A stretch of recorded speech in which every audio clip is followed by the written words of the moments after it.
Պրինյուզի եթերում լուրերից դուրս հերթական միացումն է Փարիզ, որտեղից ինձ հետ կաշխատի միջազգայնագետ Արման Ավագյանը։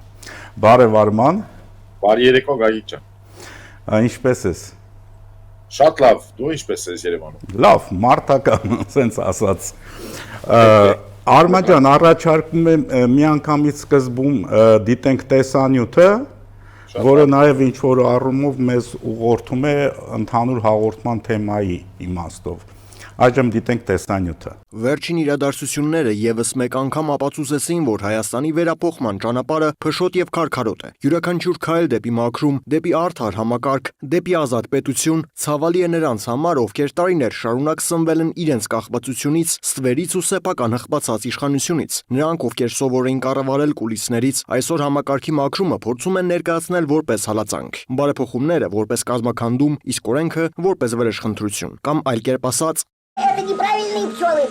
совсем неправильные, и они, наверное, делают неправильный мед. Բայց հասարակությունը պարզ տեսնում է, որտեղ է ճշմարտությունը, իսկ որտեղ բեմականացված աղմուկը։ Հայաստանի վարչապետը հրավիրվում է Շարմ էլ-Շեյխ մասնակցելու Մերձավոր Արևելքի կարգավորման համաշխարհային ֆորումին, որտեղ ներկա էին արաբական, եվրոպական, ասիական երկրների քաղաքական գլխավոր դերակատարները։ Իհարկե Թրամփի գլխավորությամբ ասել է, թե Արևմուտքի համար այսօր արդեն Հարավային Կովկասը ձեռք է բերում Մերձավոր Արևելքի կառավարությանը համարժեք կարգավիճակ, իսկ Հարավային Կովկասում Հայաստանի դերակատարությունը առավել քան կարևոր է դառնում։ Հայաստանի իմիջը դեռ երբեք այսքան բարձր չի եղել։ Հայաստանը որպես սուբյեկտ երբեք այսքան ամուր չի եղել։ Հայաստանի ղեկավարը երբեք այսքան ճանաչում չի ունեցել։ Ինչ վերաբերվում է ներքին անցուդարձին, Սամվել Կարապետյանի գործը հզոր ազդանշան է ողջ կրեմլամերձ օլիգարխիայի համար։ Հայաստանը կառուցում է ոչ թե իրենց օտարներին ծառայող տնտեսություն, այլ համակարգ, որտեղ կապիտալը ծառայում է պետությանը, այլ ոչ թե հակառակը։ Իսկ ինչ վերաբերում է այն ամենին, ինչ կատարվում է եկեղեցու պատերից ներս եւ շուրջ, ապա փորձ է արվում օրենքի շրջանակներում իրականացվող գործողությունները ներկայացնել որպես հալածանք հավատքի դեմ։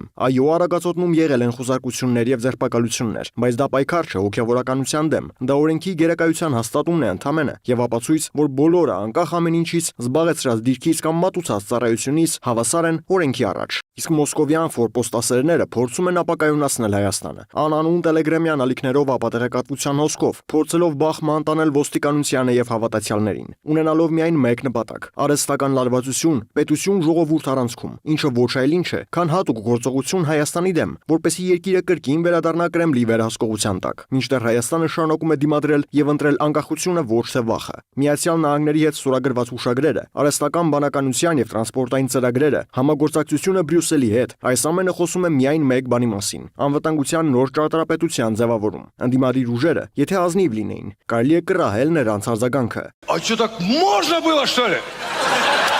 Փոխարենը Մոսկվան զայրացած է, նրա հովանավորյալ ընդդիմությունը բղավում է դավաճանության մասին, բայց Հայաստանը վաղուց արդեն գաղութ չէ, ոչ հոգևոր, ոչ տնտեսական, ոչ տեղեկատվական։ Փորձ է արվում կառուցել այնպիսի երկիր, որտեղ եկեղեցին վերադառնում է իր բուն առաքելությանը, բիզնեսը դառնում է թափանցիկ, իսկ պետությունը եւ պետականությունը ծառայում են ժողովրդին, ոչ թե օլիգարխներին ու քաղաքական վաշխառուներին։ Երկիրը վերածնվում է։ Մենք տեսնում ենք, ով է կանգնած բարեփոխումների կողքին եւ ով է քողարկվում արժեհամակարգային պլակատների ստվերում։ Մենք տեսնում ենք ովքեր են աշխատում Արևմուտքի հետ, ամրապնդելու Հայաստանի անվտանգությունը եւ ովքեր են Մոսկվայից ստանում իրենց հերթական հրահանգները։ Ահա, դիտեցինք ամեն ինչ պարզ է, ամենակարևորը գիտես ինչ, ինձ շատ դուր եկավ տեսանյութի լավատեսությունը։ Դու համաձայն ես։ Դե իհարկե, որովհետև այստեղ շատ կարևորը ինչ գործունեության ինչ շրջանակում ենք մենք հանդես գալիս։ Մեր երկիրը ինչպիսի մակերևույթում է հանդես գալիս, օրենքի գերակայության, թե ուժի, թե չգիտեմ, ինչպես անվանել, միջազգային կանոններին հավասար, համապատասխան, առաջ գնալու եւ ըստ այդմ ունենալու միջազգային իրավունքով տրված բոլոր այդ ասենք առավելություններից, եթե ոչ նաև պատասխանատվություններից, որտեղ մեկը մյուսի հետ է բխում, սակայն այստեղ մենք ավելի շատ գործ ունենք մի տրենդի, մի տենդենսի հետ, որը պետք է նաև տանք ԱՄՆ-ի նախապատվությանը, որովհետև այսօր Թրամփի կառավարության շրջանակներում է, որ այդ նոր իմպուլսը կա, որտեղ պետք է դիլերի, գործարքների եւ երկրների միջև գործարար առողջ հարաբերությունների գերակայության դաշտում լուծել խնդիրները, այլ ոչ թե ինչպես մեր նախնիները, ինչպես մեր դրանից առաջ նախնիները քարիդարից մինչև այսօր զենքի ուժով սպանելով մեկը մյուսին վերացնելով կամ ինչ-որ հեգեմոնիա հաստատելով, չունենալով դրա համար ոչ մի լեգիտիմություն մյուս ազգերի հանդեպ, եթե ոչ միայն ճնշելու այդպիսի մի մեծի կամ ասենք ինչ-որ տենց վախեցնողի կարգավիճակ, կամ ինչ-որ կայսրություն, պսևդո-կայսրություն եւ վերջի վերջո դեմոկրատիան եւս աշխատում է այսօր պարփակելու իր այդ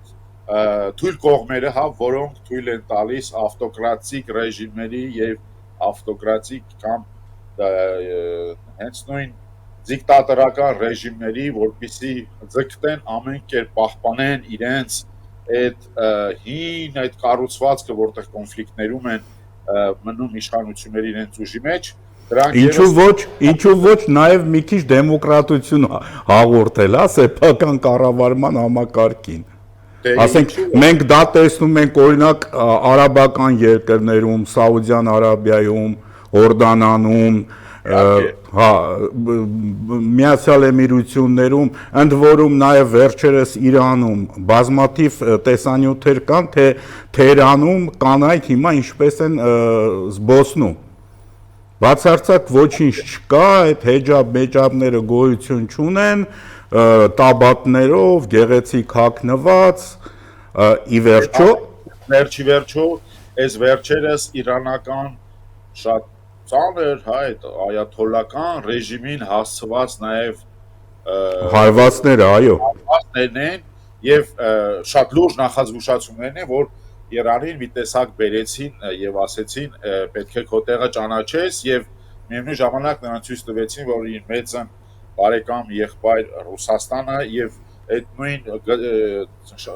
ծիրով Չինաստանը այնպես չէ, որ պարզապես գային եւ իր կողքի կանգնեն Ամերիկայի Միացյալ Նահանգների նման գերտերության։ Ես ներողություն եմ խնդրում, ես Ռուսաստանի հետ կապված մի հետաքրքիր փաստ բերեմ։ Ուրեմն Մոսկվայում է գտնվում Սիրիայի այս նորընտիր կամ նորանշանակ կամ ինքնանշանակ ղեկավարը, որը եկել է Ասադի հետևից։ Ու այստեղ հիմա Պուտինը հայտնվել է սենց երկընտրանքի մեջ, մի կողմից ինքը այս մարդկանց ջան ու ղուրբան անում, որտև են բազաների մնացորդները ամեն դեպքում իրեն պետք են, ամեն ինչ անում է լավ հարաբերություններ ստեղծելու, մյուս կողմից, բայց չէ որ ինքը խոսք էր տվել Ասադին, հել քո ընտանիքով, քո միլիարդներով արի, դու ստեղ պրոբլեմ չունես։ Դե ամեն ինչ դրժել է, այսինքն այնտեղ նրան չպաշտպանեց իր իշխանությունը, իսկ Ասադի իշխանությունը, այո, դա դաժան իշխանություն է, պետք է ընդունել, սակայն եթե նայենք մեր հայերիս պրիզմայով կամ քրիստոնյաների ռեգիոնում պրիզմայով փոքրամասնություններից բաղկացած Ասադի կառավարություն համենայն դեպս մեր նկատմամբ վատ չէր, բայց մենք պետք է նաև նայենք երկրի մակարդակով, մի երկրի ղեկավար, որ սպանում է սեփական ժողովրդին բառացիորեն հազարներով ընդամենը նրա համար, որ նրանք դուրս են եկել բողոքի ցույցի, բնականաբար Ասադի ռեժիմը վաղ թե ուշ պետք է վերանա։ Ուրիշ բան է, որ այսօր Ռուսաստանը նմանատիպ իրավիճակներում մեկ անգամ եւս կորցնում է իր որպես հեգեմոն լինելու տարածաշրջանային ուժը, որովհետեւ հաստատորեն նա չի կարողանում մեջք տալ իր վաղեմի կամ շուտվանից այդ ունեցած եւ ի հակառակն արևմտյան ուժերի պահպանվող այդ բռնատիրական ռեժիմներին, որոնք այսօր ընդ որում նմանատիպ մի երևույթ տեղի ունենում նաև կապված Պակիստանի հետ։ Պակիստանը, որ հայտնի էր իր պրոչինական քաղաքականությամբ, չինական տեխնոլոգիաներ, չինական ներդրումներ եւ այլն, պարզվում է, հիմա պարզվեց, որ Պակիստանը ունի այդ հազվագյուտ մետաղների մեծ պաշարներ եւ Միացյալ Նահանգները քիչ առաջ դու խոսում էիր այդ դիլեր անելու, գործարք անելու Թրամփի շնորհքի մասին։ Թրամփը ռեզուլտատները տալիս է։ Այո, արդյունքը տվեց։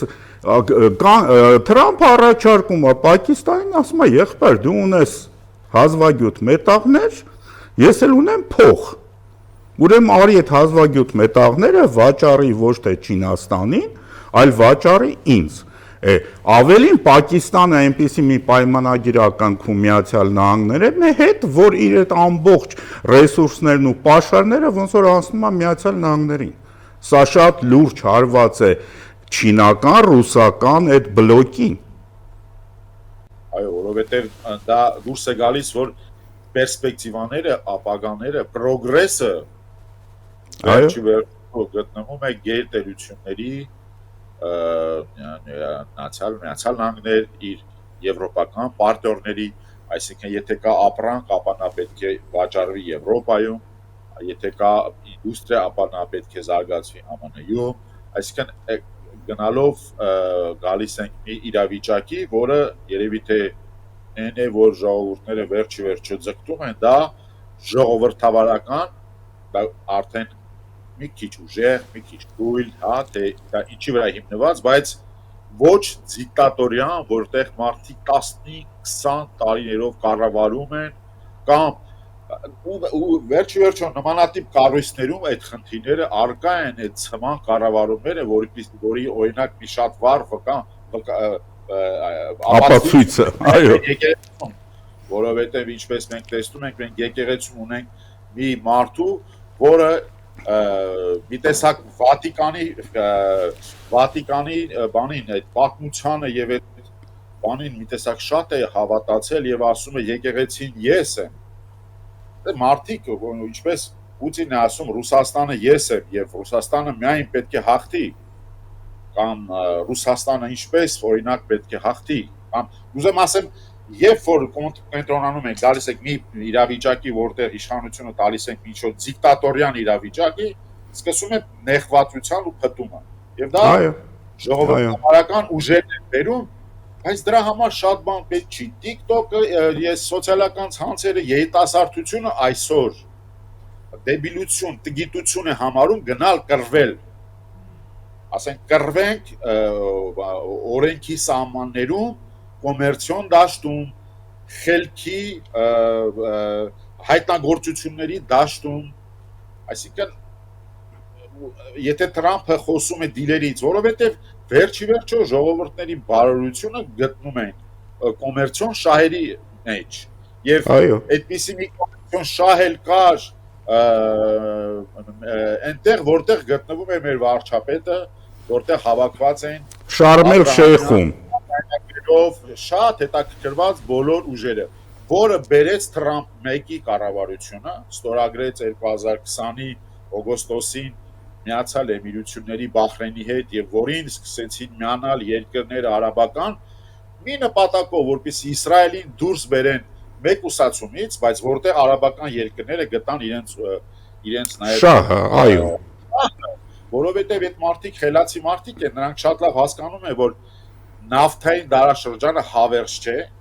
մարդկությունը շատ արագ է գնում առաջ եւ արդեն մարտկոցներով են մարդիկ սկսում մեքենա քշել, այն էլ չասենք, որ տիեզերք էլ սկսեն արդեն գնալ առանց նավթի կամ այդ վառելիքների, այո, վառելիքների աշխարհում եւ այդ մարդիկ արդեն փափուկ ուժի վրա են աշխատում եւ իրենց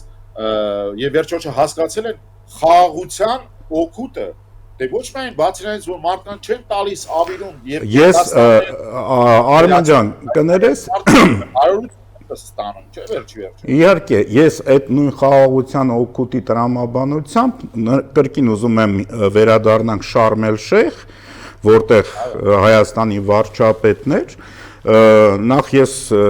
բոլորովին չեմ թերագնահատում այն 3 էպիզոդները, որտեղ վարչապետը շփվեց Դոնալդ Թրամփի հետ, Բայց ինձ շատ տպավորեց նաև այն փաստը, որ երբ որ վարչապետը զրուցում էր Ալիևի հետ ու մոտեցավ Պակիստանի ղեկավարը, ճիշտ է, կարճ, բայց բավականին բովանդակալի զրույց ունեցան եւ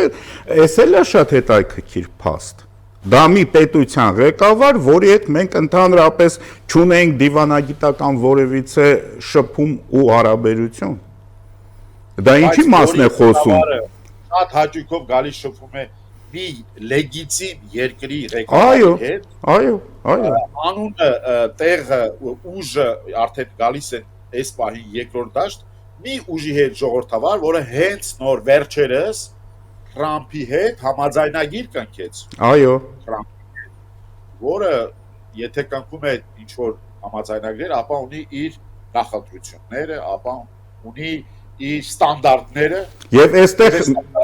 համապատասխանում ենք, չէ՞, վերջի։ Այո, մի շատ հետաքրքիր բան է, չէ՞, տեղի ունենում։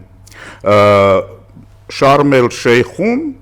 քննարկվում էր Մերձավոր Արևելքի ամենակարևոր խնդիրը, որը ի դեպ լուծումն էլ ունեցավ։ Հա, այս պահին այնտեղ խաղաղություն է։ Որը ոչ մեկ բացի Ամերիկայից չէր կարողանալու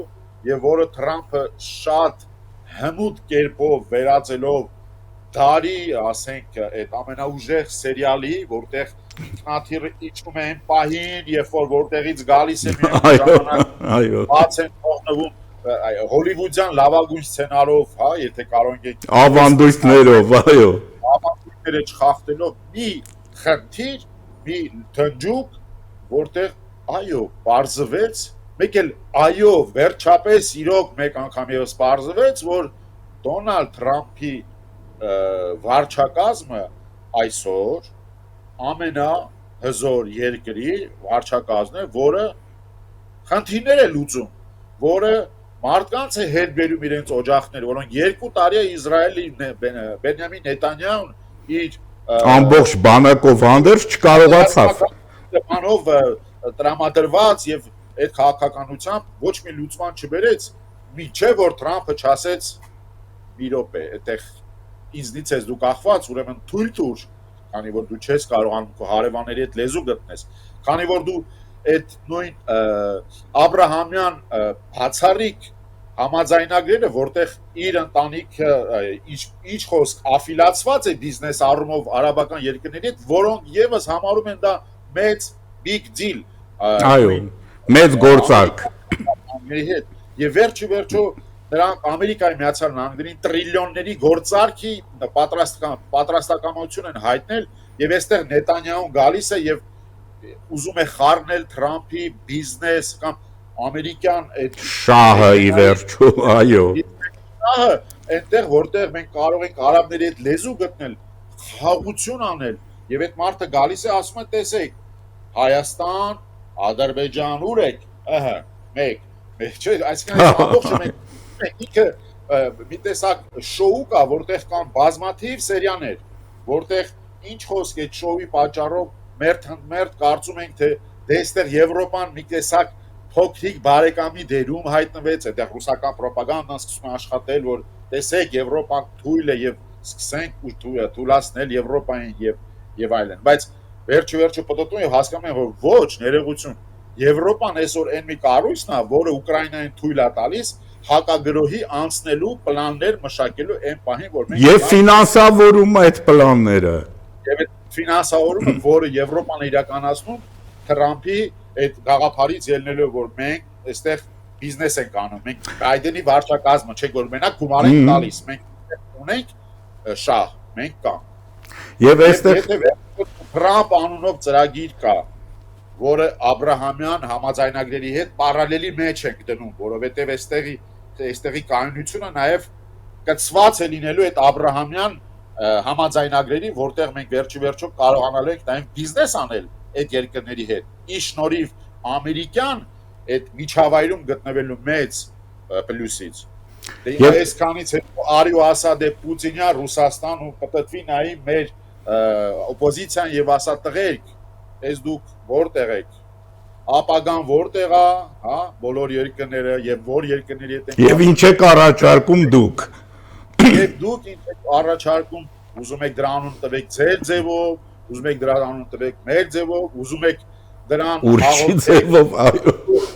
սքեմով, տենց մի հատ ինչ-որ իմիջ, որտեղ Սրբազանը ելնում է եւ բոլորը հոտի անդամները, գլուխները կախ պետք է աղոթեն, որովհետեւ իրենք էլ իրենց մաֆիան ունեն, ոչ։ Տղերք, այստեղ մաֆիա չկա։ Ուզում եք եղեք տեր, ուզում եք եղեք դատախազ, ուզում եք եթե օրինակ մարդ է, ասենք մանկապիղծ է, եթե տեր է, ինչ կապ ունի։ Եթե մարդ է, դավաճանել է հայրենիքը, տեր է, ինչ կապ ունի, կամ չգիտեմ, էլի, էլեկտրիկա մասնագիտ, ինչ կապ ունի, այսինքն դա քաղաքացիների հավասարությունն է այստեղ գործում եւ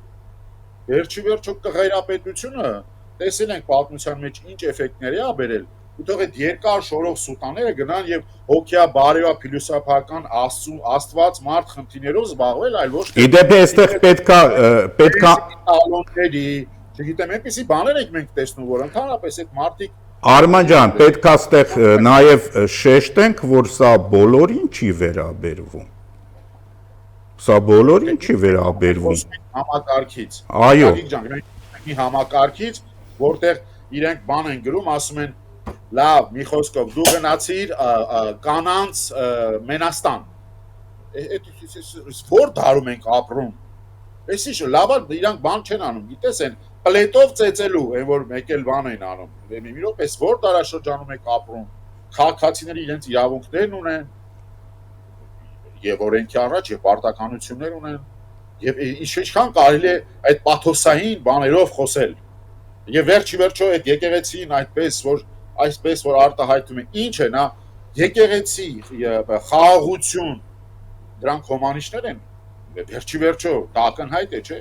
Եվ վերջի վերջո ինչքան պետք է որոշ անձեր խաղան մեր սուրբ, դարավոր, դարակազմիկ, խորհրդավոր եկեղեցու այդ իմիջի հետ, ինչքան, ասենք, ինչքան պետք է ձգեն, հա, բոլորն էլ հասկանում են, չէ, որ աֆիլացված են հյուսիսային ուժերին եւ ձեռնամարտ են նետել մյուս տարվա հերթական դեմոկրատիկ հաղթանակներին Հայաստանում, դեմոկրատիկ ընտրությունների հաղթանակներին, դեմոկրատիկ գաղափարների հաղթանակներին, դեմոկրատիկ պրոգրեսին նայող իրավիճակներում։ Ունենք մենք բոլոր պարարտ հողը։ Մենք ոնց կարող ենք այսօր քննարկման առարկա դարձնել եւ տանել դա մեր ընտրությունների մյուս տարվա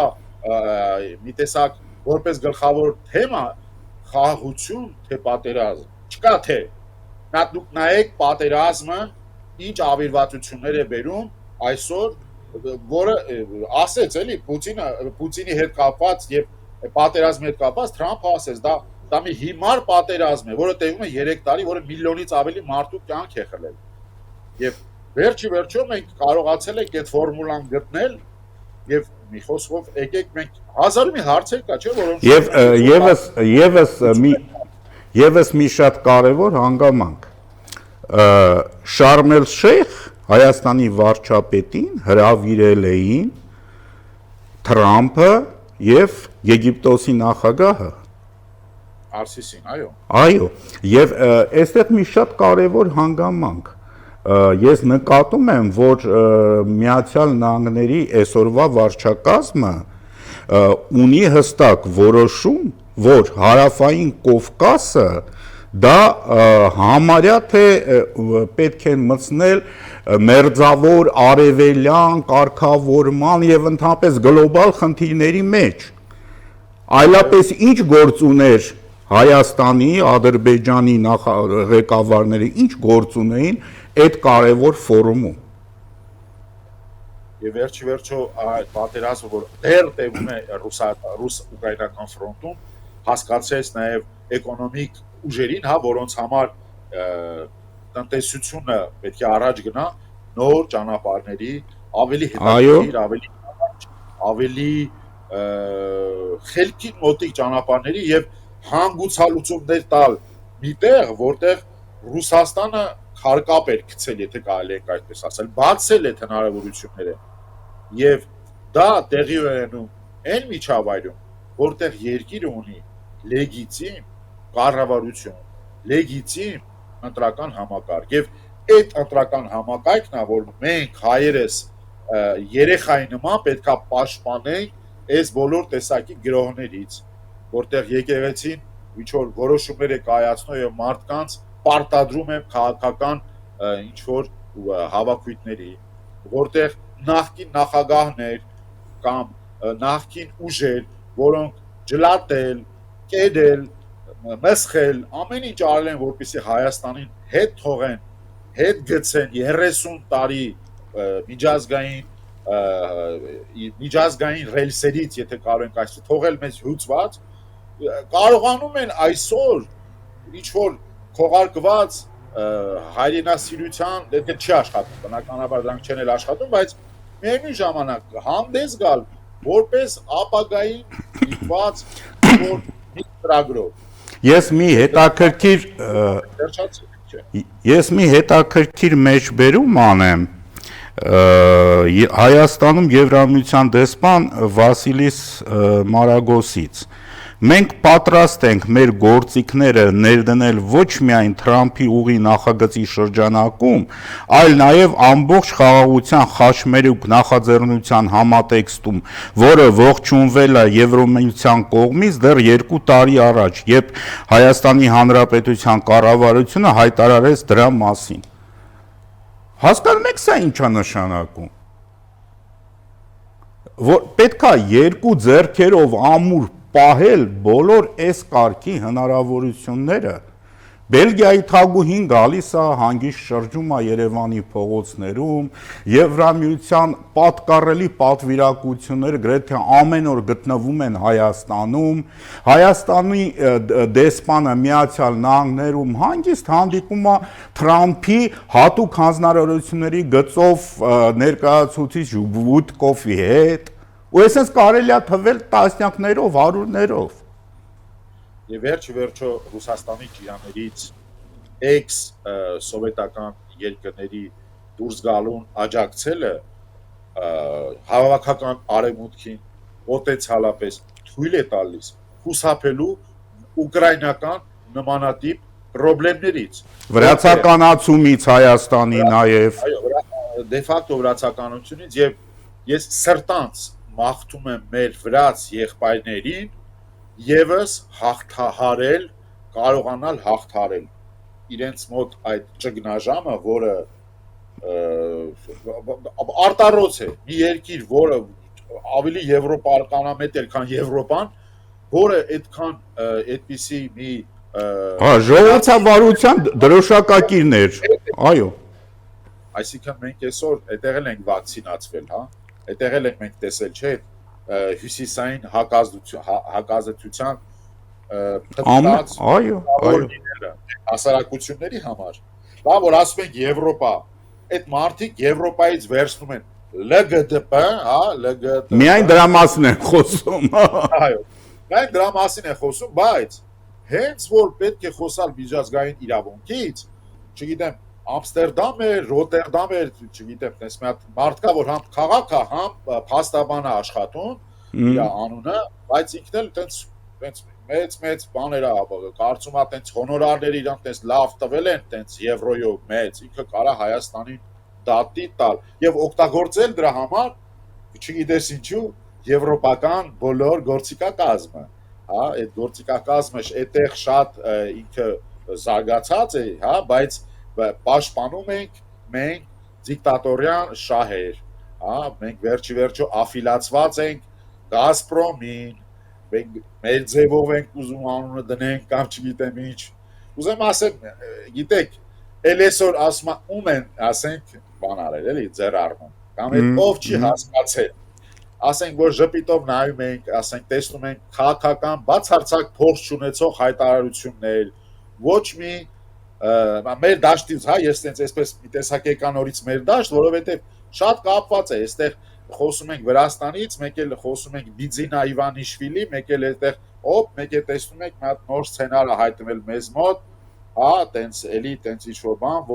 հա, որը տենց նույն փողերը բերեցինք, հա, ոնց որ Վրաստանում 40% հնան մեկ մարդու ձեռքում է, Սրանք կարծում են թե դե նույն բանն էլ մեր ժողովուրդն էլ տենց է, էլի, որ բերեն այս անգամ ոչ թե 100, այլ 50,000 դրամ կտան եւ մարդիկ կգնան։ Ոչ,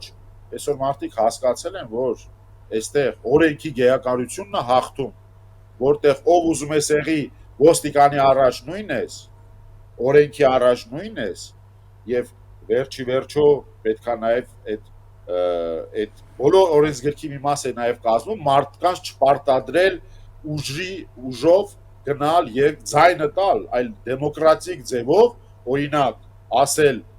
դե այս անգամ էլ թող Նավալնին գա նախագահ, այլ ոչ թե սպանի դու մնա։ Այո։